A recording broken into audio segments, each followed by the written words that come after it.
दोस्तों, आज टर्की को लेकर एक बहुत ही बड़ी और महत्वपूर्ण खबर निकल के सामने आई है और इस वीडियो के माध्यम से हम जानेंगे कि किस प्रकार से भारत के साथ पंगा लेना न सिर्फ टर्की को महंगा पड़ा है, बल्कि भारत के साथ टकराने के कारण टर्की का सारा भट्टा किस प्रकार से बैठा है और अब किस प्रकार से टर्किश कंपनियां चिंताओं से गुजर रही हैं, वो इस वीडियो में आपको पता चलेगा। दरअसल 2020 के अंदर नागानो कारबाख की लड़ाई होती है और इस लड़ाई का हीरो बन के उभरता है टर्किश मेड बायरक्टर TB2 ड्रोन और इसी ड्रोन के दम पर अजरबैजान ने आर्मेनिया के ऊपर इतना ताकतवर हमला किया कि आर्मेनिया को हार का मुंह देखना पड़ा था और उसके पश्चात टर्की ड्रोन काफी ज्यादा सफल साबित हुए। हर प्रकार की जंगों के दौरान, जैसे रशिया और यूक्रेन की लड़ाई में टर्किश ड्रोनों ने रूस के ऊपर इतने हमले किए थे कि रूस बिल्कुल पागल हो चुका था और रूस ने गुस्से में यूक्रेन के अंदर स्थित टर्की की ड्रोन फैक्ट्री को उड़ा दिया था।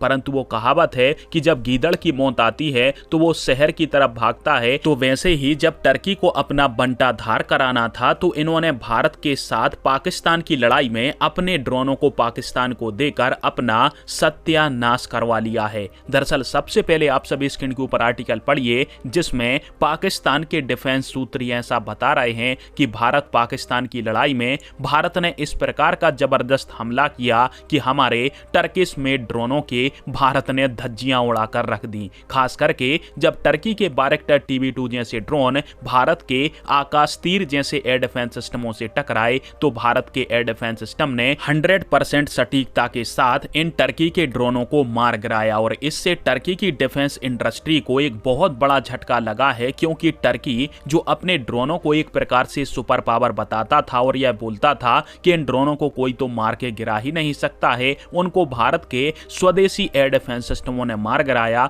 यहां तक कि स्क्रीन के ऊपर आप सभी एक और बयान पढ़िए, जिसमें पाकिस्तान का ही कोई व्यक्ति बोल रहा है कि हमारा मकसद तो था कि इन ड्रोनों के माध्यम से हम भारत के ऊपर, भारत के जो बड़े एयरबेस हैं, तोपखाने हैं, पर हथियारों के भंडार हैं, उनको तबाह करने का प्लान बना रहे थे। परंतु भारत के इंटीग्रेटेड एयर डिफेंस सिस्टम, साथ में L-70 जैसे जो एयर डिफेंस सिस्टम के वेपन थे, उन्होंने हमारी इन सारी प्लानिंग को बीच में ही ध्वस्त कर दिया है और इस बयान से टर्की की इंडस्ट्री को बहुत बड़ा धक्का लगा है और भारत से टकराने के कारण अब टर्की के ड्रोन को कोई भी खरीदना नहीं चाहता है। इसके साथ साथ भारत के स्वदेशी एयर डिफेंस सिस्टम का प्रचार भी काफी ज्यादा हो गया है, जिससे अब कई सारे देश भारत के आकाश जैसे एयर डिफेंस सिस्टम को खरीदना चाहते हैं। अच्छा दोस्तों, टर्की के बारे में एक बात जरूर सच है कि टर्की ड्रोन टेक्नोलॉजी के मामले में भारत से काफी ज्यादा आगे तो निकल चुका है, परंतु जिस प्रकार के ये ड्रोन बनाते हैं वो भारत के एयर डिफेंस सिस्टम के सामने फीके हैं और रशिया के ऊपर भी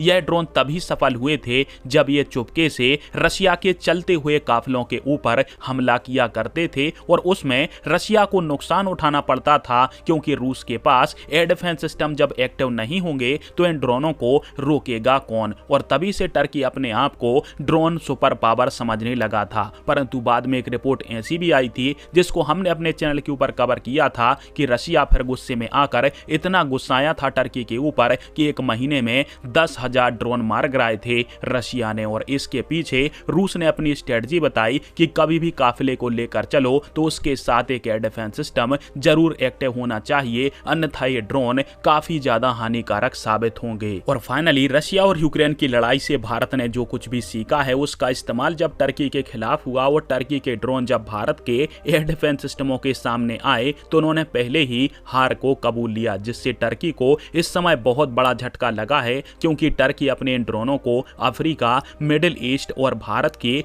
एशिया वाले महाद्वीप के अंदर बड़े पैमाने पर बेचने की योजना बना रहा था। पर भारत के सामने जब ये ड्रोन फुस हुए हैं तो कोई भी इनको खरीदना नहीं चाहता है।